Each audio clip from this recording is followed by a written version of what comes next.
Hey guys, it's Laura. This is my presentation on the predictive research. My jurisdiction was New York State. So to start off, I just looked up the definition of, or the elements of civil assault in New York and got this definition.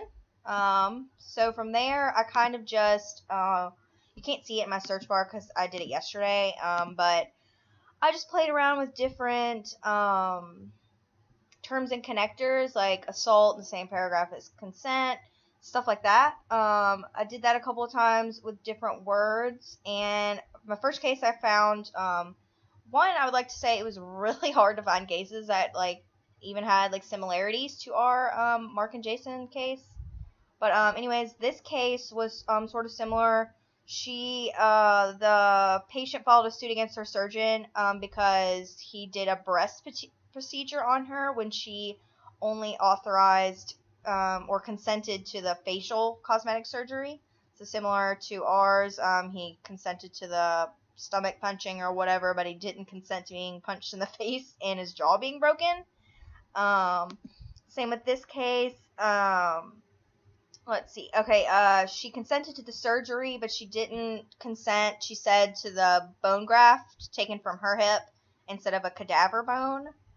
And then the third case I found was she consented to the surgery or to the procedure, but she didn't to a different physician. So she didn't consent to the procedure with the physician who did it. I guess she's obviously upset about that. And okay, so with those three cases, after reading those and looking through, trying to find stuff using intoxicated and consent, that only brought up stuff with vehicles or rape, mostly with vehicles trying to be being pulled over and then refusing to consent to a breathalyzer. So that didn't really help me a lot. I'm not sure if anyone else found anything using that search, but my conclusion was that the motion to dismiss would not be granted. He didn't consent to being punched in the face like that, so I definitely think he has a case based on the research that I've done.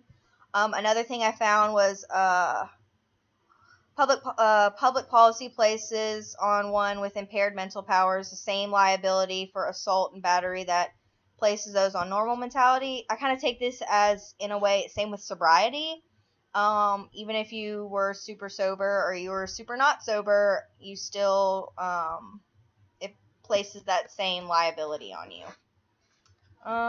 So yeah, that is what I came up with. I hope I did all this right. It was a little hard at first, but yeah, so thanks guys.